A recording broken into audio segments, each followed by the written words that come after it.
Hi there, and welcome to this webinar I should say, on the 7 steps to building your one-page plan.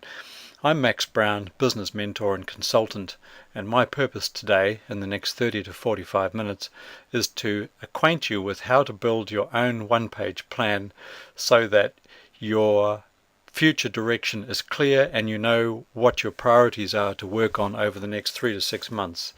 So let's get started with that. So the purpose of this webinar is to give you an unfair advantage by showing you a straightforward process for creating your own one-page plan, taking you through the steps to define your direction with razor-sharp clarity, and showing you how to create the roadmap for where you and your team are going, and empowering you with information and understanding so you know what actions you need to take next. The whole purpose of this is so that you know what business growth projects you need to undertake and in what order you need to execute them. So it's all about focus. It's about understanding what you need to do next and in what order to execute the important things. So who is this webinar aimed at? Well, it's aimed at entrepreneurs who want 2015 to be better than 2014. And after all, who among us wouldn't want that? It's for leaders of small businesses who want to accelerate growth. It's for business people who want a simple framework and a step-by-step process for creating a master plan. Now, the thing is, in my experience, people avoid business plans because they think that a business plan is a 40, 50, 60-page document that you've got to plow through. It takes enormous amounts of energy and time to create, and then once it's done, it sits in a dusty corner or in the top drawer, and it never gets open, never gets read, never sees the light of day. So this one-page plan is quite different. It's for entrepreneurs who want a defined strategy and a clarity about what to do next. Because it's on one page, you can simply paste it above your desk somewhere where you can see it on a daily basis. It's for those who want to know what they need to focus their attention on for the next 3 to 6 months. So it's not just about focus, it's about knowing what things you have to focus on and in what order. It's for those who want to avoid wasting time and effort writing fat documents that no one reads. So why am I doing this? Well, this webinar is free, as you know, and it's because I know how powerful this simple process can be. It's because I really enjoy doing what I do, helping small businesses achieve success and accelerate growth. It's because I know there's a dearth of high-quality education for small businesses, and most organizations are crying out for this kind of roadmap, even though they don't really know it. It's also because it's a starting point for anyone who wants to grow their business faster. And in the process, I reckon I might just get lucky and establish a few long-term relationships with people that I can really help, with people for whom there's a fit in our personalities and styles and who really want to grow their businesses at a faster rate. What I think you'll get from this webinar is this. It's a fast and simple way for you to finally get a workable business development strategy onto one page. In the process, you'll learn a 7-step system to create a plan for your business. You'll identify and prioritize what you must focus your attention on, and you'll learn to position your business to be on the fast track for success. In the process, I expect that you'll end up re-energizing yourself and your business, because going through the process of this will help you realize what it is you're actually trying to accomplish and how you can accomplish it. And I think you should prepare to make 2015 your best year yet. Wouldn't that be great? You should have some worksheets that I sent out by now. I'm just going to summarize what they are. The first one is designing your life consciously, and also a document, a one-page information document called What's Your Time Really Worth? So those two things together are part of your entrepreneurial profile, which we'll talk about in more detail shortly. The third document is the one-page plan itself, which is where you're going to record the strategic information that we're going to take you through the 7 steps of. Just a quick introduction about me. You already know I'm a business development mentor and coach. My company is Success Systems Limited. I help smart but overwhelmed business owners to quickly consolidate profitability, eliminate wasted effort, and accelerate growth. In the past, I've owned 3 small businesses, and I've learned a lot from those. I've been coaching and mentoring for the past 8 years, and prior to that, I had a long-term corporate career in telecom in both marketing, consulting, and national account management. I like to think that what I've learned through my period in telecom and other corporates was the rules that apply and the disciplines that apply to large corporates and how to apply them to small business. So here's the one-page plan. It looks a bit of a complicated document, but it's not really. The purpose of this webinar is if I simply handed this out to you, it would probably be confusing and you wouldn't know where to start. So what we're going to do shortly is look at the first 2 steps. The 7 steps, as I indicated earlier, the first 2 are the target of our conversation today. So let's have a closer look. The 7 steps to build this plan are as follows. First step, the entrepreneurial profile. That's really about your strengths, your characteristics, your style, and how well what you want is aligned with your business. In other words, your business exists to serve what you need personally in your life, your lifestyle and your needs and wants, not the other way around.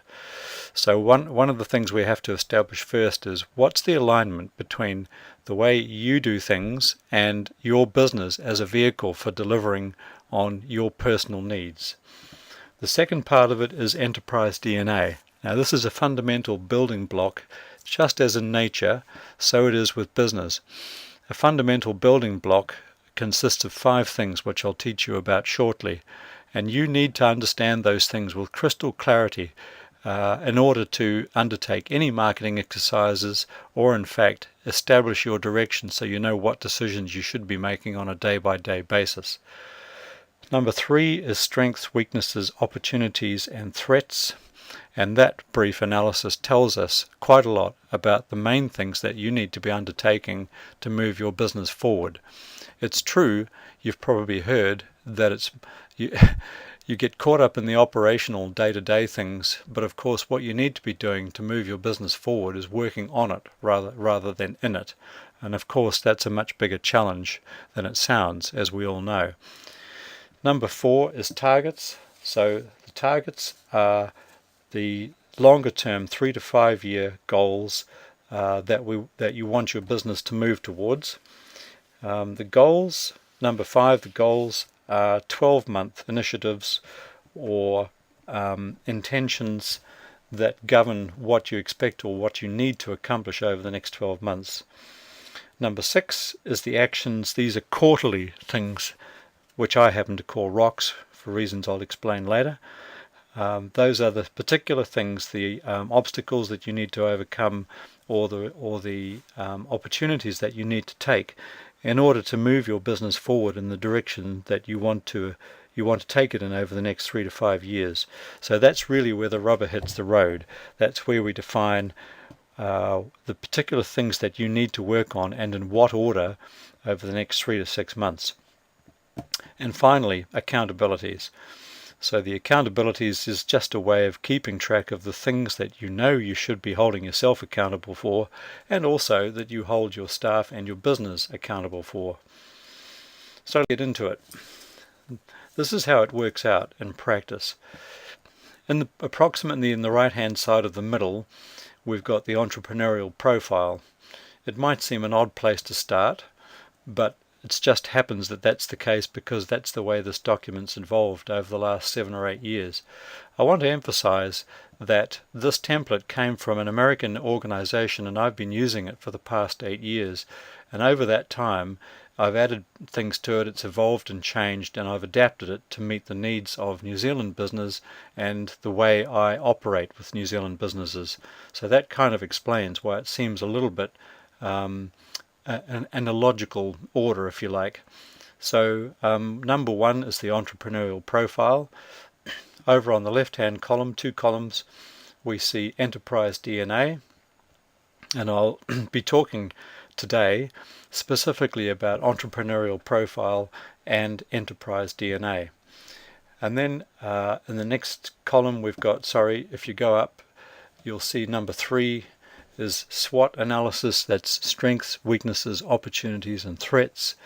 And it's by thinking through all of that, it begin to draw a bead on what are the important tasks and goals that you need to accomplish in the next 12 to 24 months. Following that, we've got back in one of the left-hand side columns there, we've got targets. So targets are the 3 to 5 year goals that you want to accomplish. Number 5 is goals. That's the 12-month intentions that are going to take you closer towards your long-term goals. So you can see it's a step-by-step process. Number 6 are the actions, and as I said before, this is where the rubber hits the road. Really all of the work we're doing is focused on creating some priorities, some tasks and priorities in this area that you're going to be working on over the next 3 to 6 months. And then finally, accountability in the right-hand column, which is where we list what you're holding yourself accountable for and how your company performance is going to be visible to the people in your organization, or your staff in other words. So where do we start? Well, we start with your entrepreneurial profile. And this is, as I said, this is about you and your business heading in the same direction. It's about alignment, about discovering whether what you do and the way you do it is well served by the business that you're in, or how well your strengths and talents and abilities are expressed in the business that you're in. So the 3 ways we look at that are by examining your strengths and your personality profile and your direction. So over the next 2 or 3 minutes we're just going to have a closer look at those 3 things. The first item is your strengths. Now it turns out through research undertaken by the Gallup organization and Clifton Associates, a US company, that they've determined that there are 10 entrepreneurial talents that entrepreneurs really need to possess to varying degrees, and these are the top ones that make the biggest difference, or that determine, if you like, how successful an entrepreneur is likely to be. Now they actually represent, they're called strengths, but they're actually talents. They're basic things that you're pretty much born with, that you're hardwired for. They're natural skills that your brain possesses, if you like, things that you can do better than the rest of the average population. So they're not in any particular order here. Risk taker, independent, promoter, delegator. I'm not going to explain each one of these. Hopefully they're reasonably self-evident, but as you scan your eye down the list you'll be able to see that it should strike a chord with you that yes, you'll be thinking these qualities, if you like, these abilities certainly make sense for somebody who's leading the charge in fresh thinking with a new business trying to establish itself in a foothold in a new marketplace. So for instance, confidence, having a business focus, being a creative thinker, a knowledge seeker is important obviously, and it's a great thing that you're on this webinar because that's a characteristic that you probably possess. And finally, determination. No question, you can't be a successful entrepreneur if you're not determined to push over obstacles. So you can actually make your own assessment or get an assessment done for you for only $12 US by going to that website address down the bottom of the screen, gallupstrengthcenter.com. ESF stands for Entrepreneurial Strength Finder. So if you pop into that website, you'll be able to take the questionnaire and get a readout, if you like, of the relative strengths of those 10 entrepreneurial talents. It's a good thing to do, and I recommend that you take the time to have a closer look at that. Now, the second thing I wanted to look at was your psychometric profile, or your personality profile. There's a particular tool that I use called the DISC profile, and it stands for the labels of these 4 quadrants. So the basic idea is that your personality, or anybody's personality style, consists of a combination of characteristics that are well understood, and each one of these quadrants has a collection of characteristics, and this questionnaire, it's 24 questions online, will plot you as a point on this chart that represents, if you like, the algorithmic sum of your personal characteristics. Now, the reason that's important is because it does 2 things.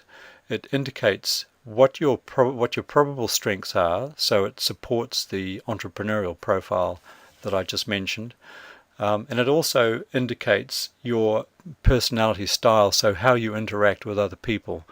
So if you're a people-oriented person, you'll interact more easily as a salesperson, and perhaps as for instance, a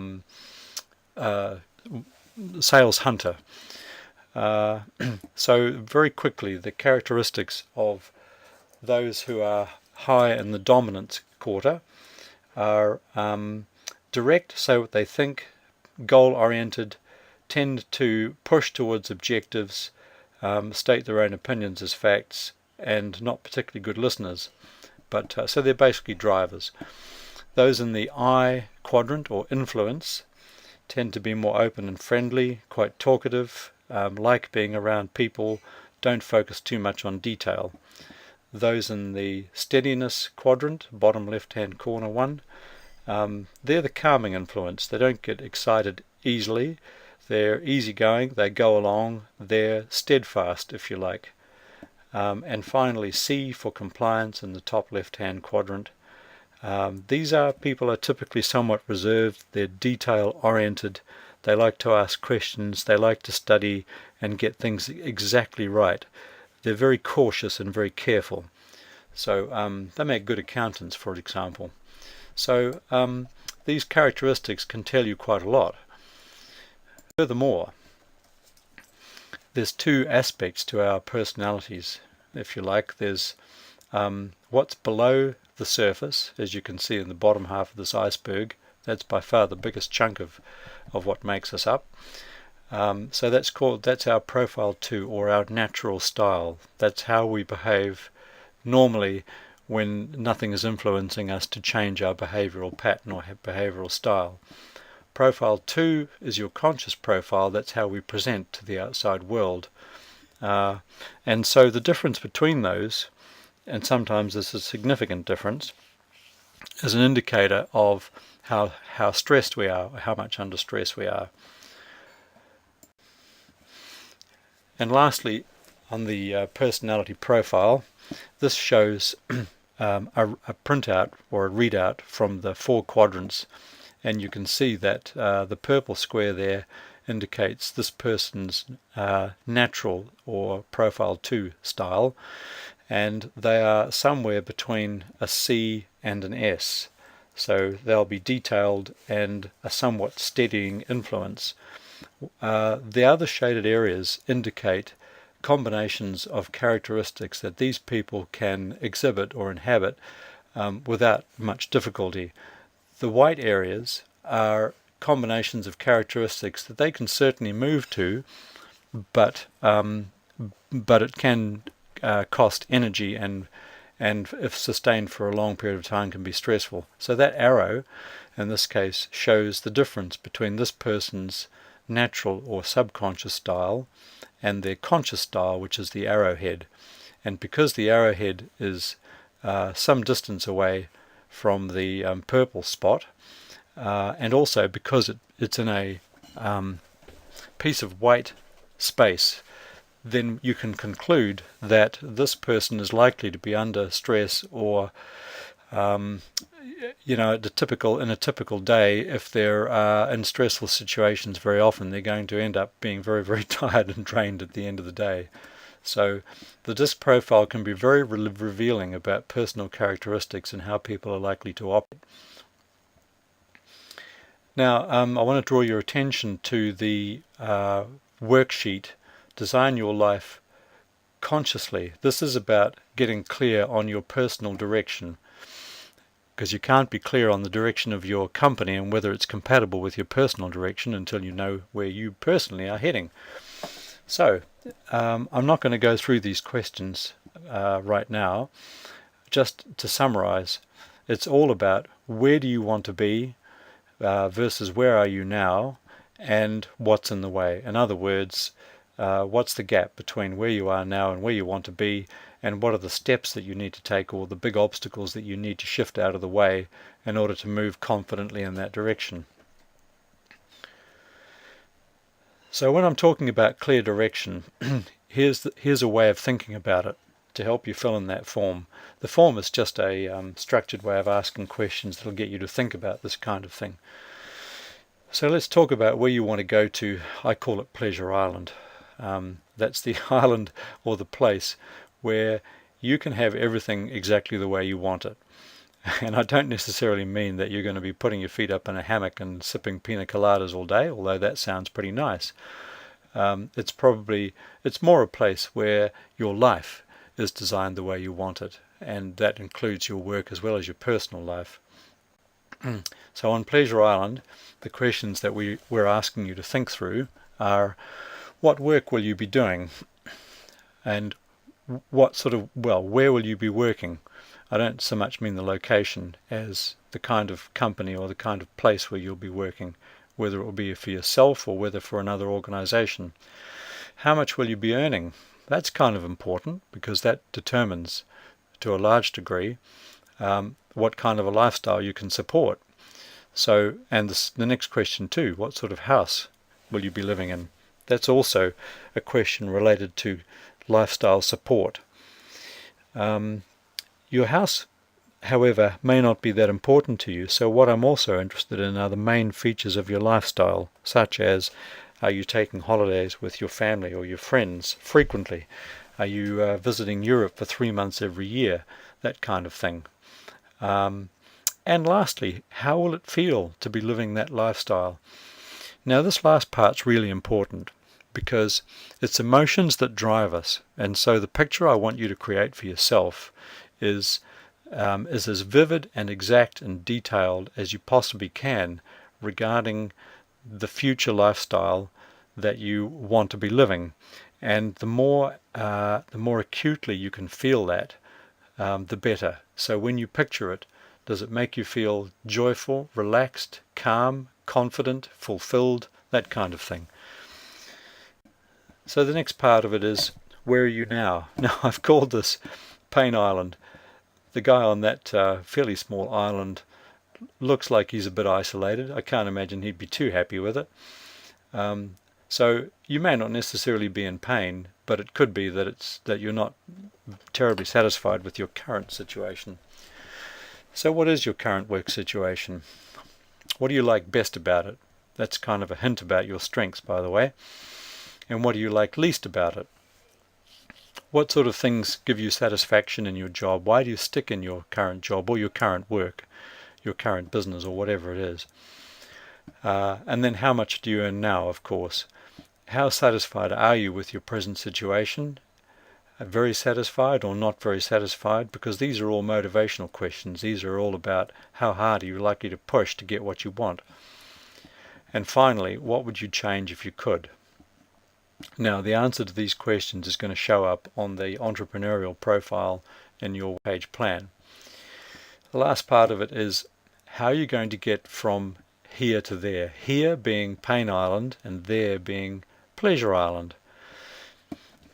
What are the opportunities that'll take you closer towards that? And just to push the analogy a little bit hard, I've shown opportunities of various types. I've shown a speedboat, or for instance a rubber dinghy with paddles, or that guy's riding some kind of weird bicycle with floats. Don't imagine you get very far very fast on that. So what kind of opportunities would take you closer to Pleasure Island? And then what are the obstacles or rocks that are in the way? So obviously rocks are just things that can slow your progress or put a hole in your boat and stop you altogether. So it's important to know what the obstacles are that you need to work on as well. So on the entrepreneurial profile on the one-page plan, this is where you record that information. So what I'm asking you to do is turn those problems and opportunities into projects and goals. So you can see that there's a place for 5 of them to be listed. They don't have to be accurate, just the main things that come to mind, just the most important top of mind things. So I want you to record them there. The next part of what we need to do is to find out what your time is really worth. Now this ends up being quite a motivator for most of the people I talk to, because for entrepreneurs, especially solo entrepreneurs, they're usually working as many hours as they possibly can, typically 50, 60, 70 and sometimes 80-hour weeks. So when we sit down to do this exercise, what they often discover to their surprise is that the actual hourly rate they're paying themselves is pretty low. Now that's okay as an entrepreneur, you can put up with that for a while, but you don't want that to last more than a year or 2 or 3, because if that continues, really all you've got is a low-paying job. So again, I don't really have time to go through this in any detail, but what we're looking for is the difference between your current situation and your desired situation. We want to work out your current hourly rate and your future hourly rate. Now that form is very clear and very self-explanatory, so you should be able to work through that on your own. First working on the current situation column, and then what you desire. So it's just a process, if you're in business for yourself, of working out what you're paying yourself by way of salary plus profits, or the total amount that goes into your pocket or your bank balance every year, divided by the number of hours that you actually work to accomplish that. So you figure out the total hours you can work, subtract the number of hours you take off and holidays and so forth, and then do the maths. Now the same thing for your desired situation. If your intention is to create a business that's delivering you, say, $250,000 or $500,000, it's going to be fairly easy to convert that back to an effective hourly rate. So you will hopefully, or you should see, a reasonable difference between those two things. If both of those are right up there, well, that's good news. You can probably skip this step, but most people are not so fortunate. So this is where you record that information, again in the entrepreneurial profile. So we want to write down your hourly rate now and your hourly rate in the future. Now the last 2 things on this profile I'm not going to go into any detail, but just to point out that the 3rd box there you can see is called strengths, and the 4th box at the bottom is called stop doing. Now the strengths relate to what you've found out about yourself in the Clifton Strength Finder, the Entrepreneurial Strength Finder, and also what you may have gleaned from a psychometric profile if you've done one. And if you haven't done either of those 2, you probably have a fairly good idea anyway of the things that you're good at. You might be good at manual work. You might be good with, if you're a jeweler, for instance, you'd be good at design and good at fine manual work, fine dexterity type of work. If you're an accountant, you'd be good at detailed work, that kind of thing. If you're a salesperson, you're probably high. Your interpersonal strengths are quite high, and so would your drive be. So those kinds of things you probably know without having to think about it too much what those strengths are. Now down at the bottom we've got stop doing. So this is really about the ability to focus and to manage your time and to maximize your high value tasks. So the low value tasks are ones that you should list in the stop doing. And by the way, let's acknowledge right at the outset that it isn't always easy to be able to delegate those tasks to somebody else, because what if you don't have a somebody else? Well, there are ways to deal with that. but they're probably outside the scope of this one-page plan. So the stop doing is just list the low-value activities that you probably shouldn't be doing so that you can free up your time to think about the higher value things, like, for example, coming up with a strategy for your organization and working on the business rather than in it. Step 2. This is the second step of all we're going to have time for today. It's called Enterprise DNA. And the reason it's called that is because just in the same way that DNA is a fundamental building block of all life on this planet, identifying your enterprise DNA is also a fundamental building block of your business, or any business for that matter, large or small. And it consists of 5 parts: vision, mission, purpose, values, and brand promise. I'm going to spend a little bit of time digging through these because they are incredibly important, and one of the main reasons why businesses fail at marketing themselves successfully and generally don't realize their potential. And it's largely, in my opinion, down to lack of clarity about these 5 things. So let's have a closer look. This is where we record the information on the left-hand side under Enterprise DNA, values, vision, mission, purpose, mission, purpose, brand promise. The box at the bottom called action, we're not going to worry too much about for now. So let's have a closer look. Well, there's a closer look, just in case you didn't get the picture before. So, your business vision. BHAG, of course, as I'm sure you know, stands for Big, Hairy, Audacious Goal. It's just another way of saying your vision. And what we're looking for is to define where are you going. And we want to define this in as much clarity as we can possibly muster. And like before, when you were thinking about Pleasure Island, we want to get it as clear as possible so you can actually feel what it's like to succeed. When you've accomplished that vision, what would it feel like? Because those emotions will drive you forward. So a few basic questions to get you moving in that direction. Why did you start in your business? It could be that you were passionate about something. Could be that you just fell into it. Could be that you were sick of your job. What do you hope to achieve by being in this business? So this is really about the broadness and scope of your vision. Are you content with a corner store in some piece of suburbia, or do you want a corner store with your name in it across every suburb in the country? It's about the size and strength of your vision. What will it look like in 5 to 10 years? How many people? How much turnover? What location will you be in? That's just about what do your premises look like? It's really just a picture, I guess. And what will your brand say about you? How well known will it be? Do you have ambitions to be the Coca-Cola of the world? Or again, is a corner store going to be sufficient? Does your business fully express your talents? So that's to do with the degree of satisfaction that you gain from the work that you do.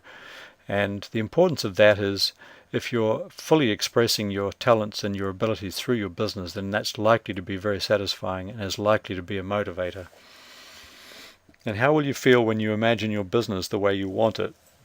That's the part where I want you to vividly picture how your business can be in the future and what it would feel to have accomplished that, how you'd feel to have achieved what you set out to achieve.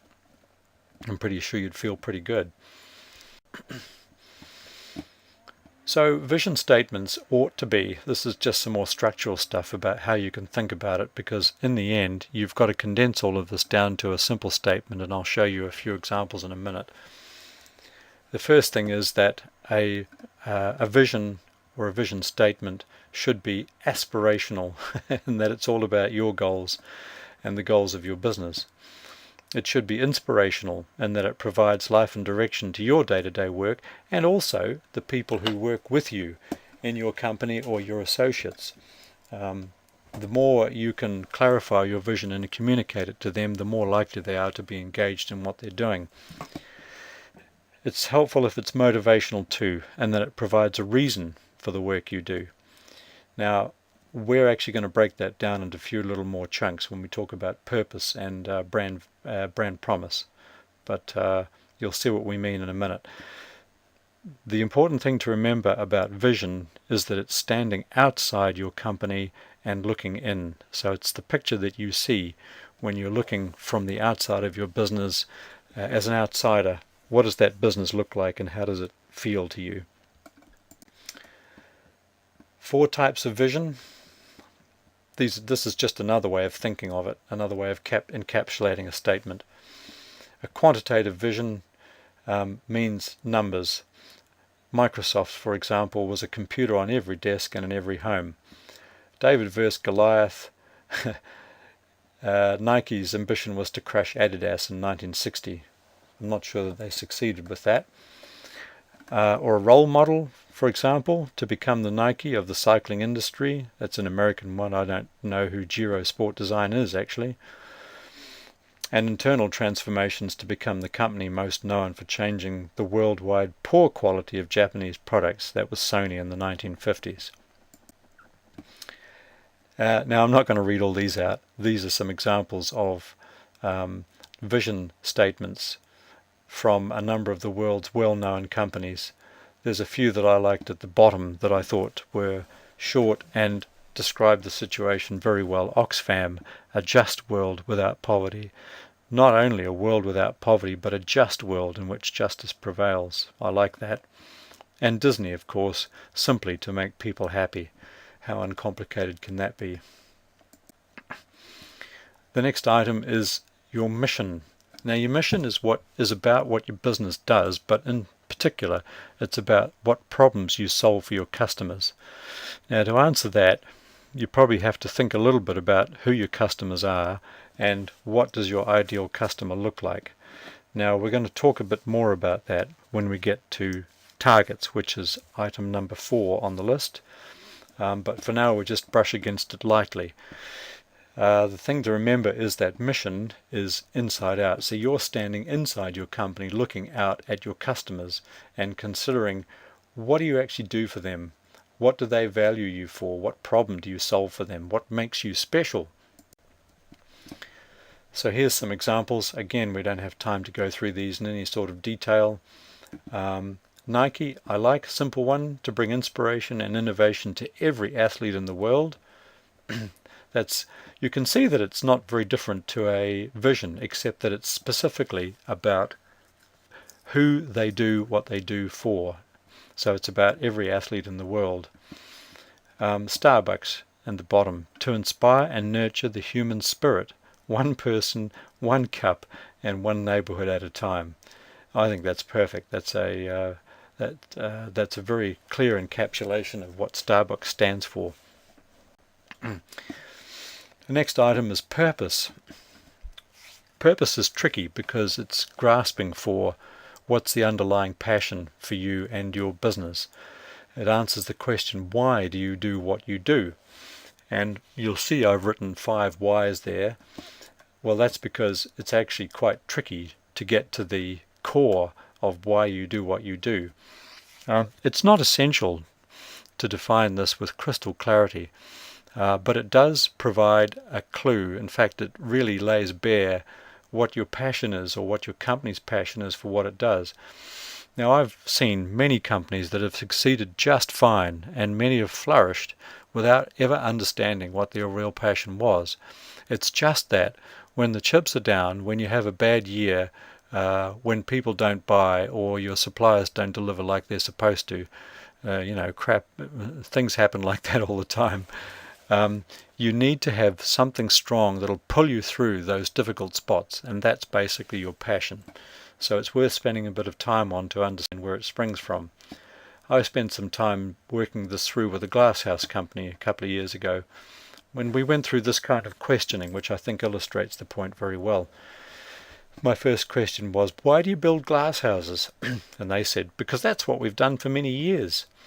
Yes, but why glass houses and not, say, garages? And they said, because we're very good at it. Our glass houses last a long time, and we understand what growers need. And I said, well, why is it important to understand what growers need? And they said, because to grow stuff all year round, you have to know how to create the right growing environment. And I said, why is it important to create the right growing environment? And they said, with exercising great patience by this stage, so that farmers can grow vegetables all year round. And I said, well, why is it important to be able to grow fresh vegetables all year round? And they said, so New Zealanders everywhere can enjoy inexpensive and fresh vegetables all year round. And at that point we decided that we'd nailed it. Now we need to talk about business values. This is really about how you do what you do. Values determine moment by moment choices. They determine behavior. And you could say that values act as a compass. You see, the way to illustrate this is if you're a manufacturer and you make, you make tabletops, you're a cabinet maker. At every point in the cabinet making process, you're making conscious and unconscious decisions about what's an acceptable level of quality and what isn't. Now, if you have a unwavering commitment to excellence, there are some blemishes that you'll reject, which means putting the whole tabletop in the junk and starting again, potentially. So the decisions that you and your staff make on a moment-to-moment basis are determined by your commitment to things like quality or customer service or value for money and so forth. And that really determines the culture of your company, and the culture of your company determines the kind of product that you churn out and the kind of relationships that you have with your clients. So your values act as a compass, they determine culture, and they influence everything that happens. Here's an example from Best Bars. I remember when Best Bars occupied a small industrial place in a block of shops in Penrose, and 10 years later they've got this enormous factory over by the airport somewhere, I think. So it looks as though these values served them pretty well.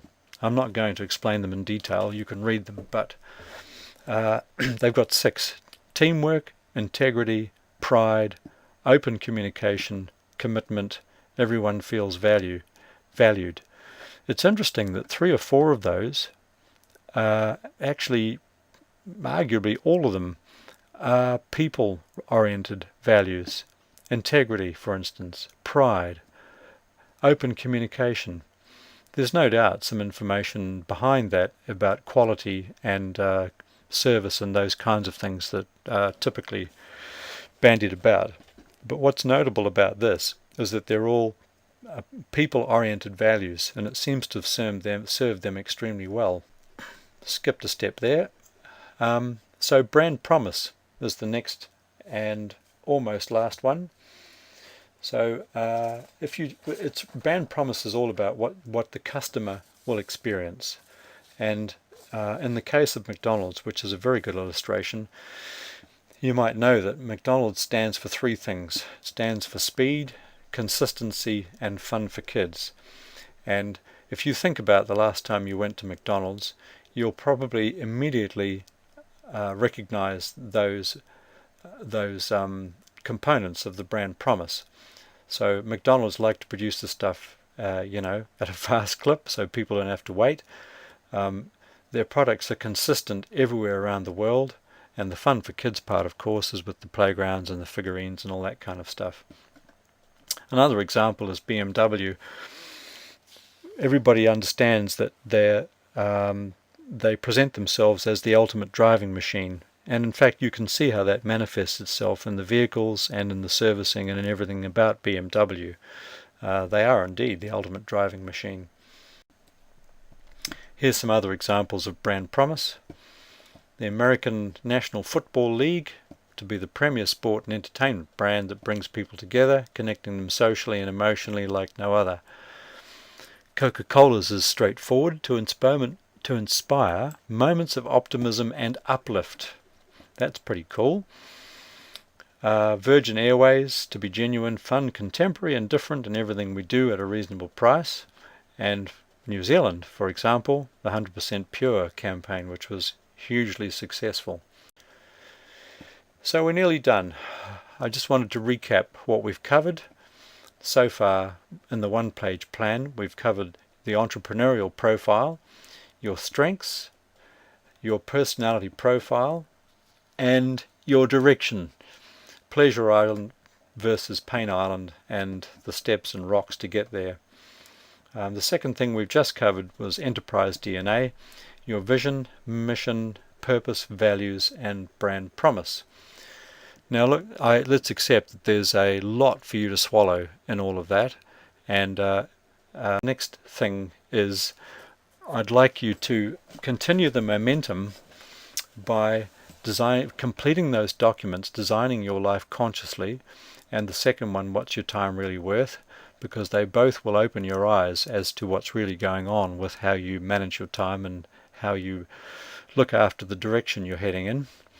The one-page plan, we've covered the entrepreneurial profile and enterprise DNA, and they're both quite complex and both a little difficult to grasp, but I'd recommend that you follow them up and get that part of your one-page plan completed. And by the way, if you want a copy of this presentation, just email me, max@successsystems.co.nz, and just ask for the one-page plan slides. Finally, what happens next? There are 5 more steps to cover in the one-page plan, and we'll do that in another session next week, which I'll announce shortly. The next 5 steps are SWOT, strengths, weaknesses, opportunities, threats, targets, goals, and actions, and accountability. What we're really driving towards is to get some of those actions written up for the next quarter, things that you can act on straight away. So, thanks again for listening. Thank you very much for your attention. I hope you found this useful and interesting. You're welcome to get in touch with me at any time, and I look forward to seeing you at the next webinar. Thank you.